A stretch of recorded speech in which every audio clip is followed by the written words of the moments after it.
Hello friends, அஸ்ஸலாமு அலைக்கும். Welcome to as Tamil. நான் உங்கள் சாய் ராஷிக். இன்றைக்கி நம்ம சேனலில் எப்போதுமே நம்ம ஃப்ரிட்ஜை திறக்கும்பொழுது பேட் ஸ்மெல் இல்லாமல் நல்லா ஃப்ரெஷ்ஷாக இருக்கிறதுக்கான ஒரு 5 விதமான டிப்ஸ் தாங்க இன்றைக்கி நம்ம பார்க்க போகிறோம். எப்படி செய்கிறதுன்னு பார்க்கலாம் வாங்க.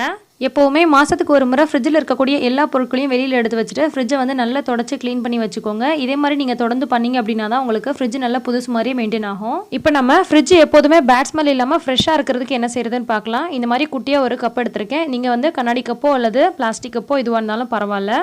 இது வந்து பார்த்திங்கன்னா விறகு எரிச்ச கறி துண்டு இருக்கு இல்லையா, அதுதாங்க. இது இருந்துச்சுன்னா நீங்கள் பயன்படுத்திக்கோங்க. இது இல்லைனா என்னென்ன டிப்ஸ் எல்லாம் வச்சு நம்ம பண்ணலாம் அப்படின்றத சொல்கிறேன். இதை இந்த மாதிரி ஒரு சின்ன கப்பில் வச்சுட்டு ஃப்ரிட்ஜில் ஒரு ஓரமாக நம்ம வச்சிட்டோம் அப்படின்னு சொன்னால் ஃப்ரிட்ஜுக்குள்ளே எந்த விதமான பேட் ஸ்மெல்லும் வராதுங்க. ஏதாவது ஒரு பொருள் கெட்டு போயிருந்தா கூட பார்த்தீங்கன்னா அந்த பேட் ஸ்மெல்லை வந்து இது வந்து கட்டுப்படுத்தும். நார்மலாகவே இது வந்து ஃப்ரிட்ஜில் வாடை இல்லாமல் பார்த்துக்கோங்க. இதை வந்து நீங்கள் 1 மாதம் அல்லது 2 மாதம் வரைக்கும் கூட வச்சுக்கலாம்.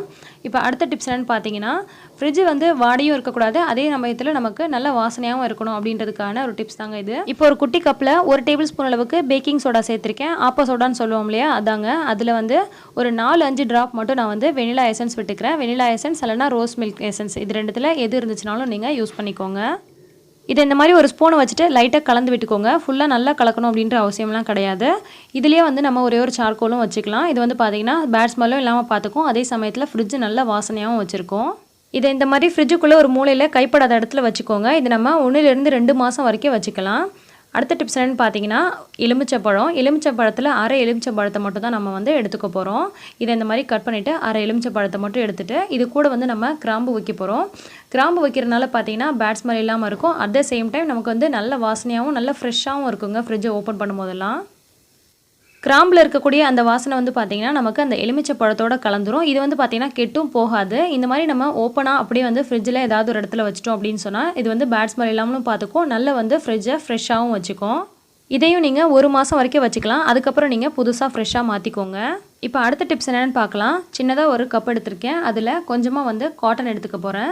இந்த மாதிரி காட்டன் இருந்துச்சுன்னா எடுத்துக்கோங்க, பஞ்சு. அது இல்லை அப்படின்னு சொன்னால் காட்டன் துணியாக எடுத்துக்கோங்க. இதை வந்து சின்னதாக ஒரு கப்பில் வச்சுட்டு இதில் வந்து நம்ம ஒரு 4 அல்லது 5 ட்ராப் வரைக்கும் நம்ம ரோஸ் மில்க் எசன்ஸ் விட்டுக்கலாம். இது வந்து பார்த்திங்கன்னா நல்ல ஒரு வாசனையாக இருக்குங்க. என்கிட்ட ரோஸ் மில்க் எசன்ஸ் இருந்தனால நான் இது யூஸ் பண்ணியிருக்கேன். உங்ககிட்ட லெமன் எசன்ஸ் அல்லது வேறு ஏதாவது எசன்ஸ் இருந்துச்சுன்னா அதை கூட நீங்கள் வாசனைக்காக யூஸ் பண்ணிக்கலாம். இதையும் நீங்கள் 2 மாதம் வரைக்கும் யூஸ் பண்ணிக்கலாம். அதுக்கப்புறம் புதுசாக மாற்றிக்கோங்க, அப்போ தான் நல்லா ஃப்ரெஷ்ஷாக இருக்கும். அடுத்த டிப்ஸ் என்னென்னு பார்க்கலாம். சின்னதாக ஒரு கப் எடுத்திருக்கேன். அதில் 1 டீஸ்பூன் அளவுக்கு சமையல் சோடா போட்டுக்கிறேன். அதாவது ஆப்ப சோடா, பேக்கிங் சோடா எல்லாம் ஒன்று தாங்க. இது கூட வந்து பார்த்திங்கன்னா ஃப்ரெஷ்ஷான புதினா இலை எடுத்திருக்கேன். புதினா இலை இருந்துச்சுன்னா நீங்கள் இந்த மாதிரி யூஸ் பண்ணிக்கோங்க. இதை வந்து அப்படியே அந்த பேக்கிங் சோடா போட்டிருக்கோம் இல்லையா, அதில் இந்த புதினா இலைகளை அப்படியே வச்சுருங்க. இதை வந்து நம்ம ஃப்ரிட்ஜில் ஏதாவது ஒரு ஓரத்தில் வச்சிட்டோம் அப்படின்னு சொன்னால் இந்த புதினாவுடைய வாசனை வந்து நமக்கு வந்து அந்த பேட் ஸ்மெல் வராமல் பார்த்துக்கும். அதே நேரத்தில் ஃப்ரிட்ஜை வந்து நல்லா ஃப்ரெஷ்ஷாக வச்சுக்கோங்க. இப்போ நம்ம பார்த்த எல்லா டிப்ஸுக்குமே வந்து பார்த்திங்கன்னா இதை வந்து கவர் பண்ண தேவையில்ல. அப்படியே நம்ம ஓப்பன் பிளேஸில் ஏதாவது கைப்படாத இடத்துல வச்சிட்டாலே போதும். ஸோ ஃப்ரிட்ஜை திறக்கும் போது எப்போதுமே வாடை இல்லாமல் ஃப்ரெஷ்ஷாக இருக்கிறதுக்காக 5 டிப்ஸ் பார்த்தோம். இதில் உங்களுக்கு எது கம்ஃபர்டபுளாக இருக்கோ அதை நீங்கள் பயன்படுத்திக்கோங்க. இந்த வீடியோ உங்களுக்கு பிடிச்சிருக்கும், யூஸ்ஃபுல்லாக இருக்கும் நம்புறேன். பிடிச்சிருந்தால் லைக் பண்ணி மற்றவங்களுக்கும் ஷேர் பண்ணுங்கள். இன்னும் பல சூப்பரான டிப்ஸ் அண்ட் ரெசிபிஸ் உடனுக்குடன் தெரிஞ்சுக்க ஆஸ் தமிழ் சேனலை சப்ஸ்கிரைப் பண்ணுங்கள். நன்றி.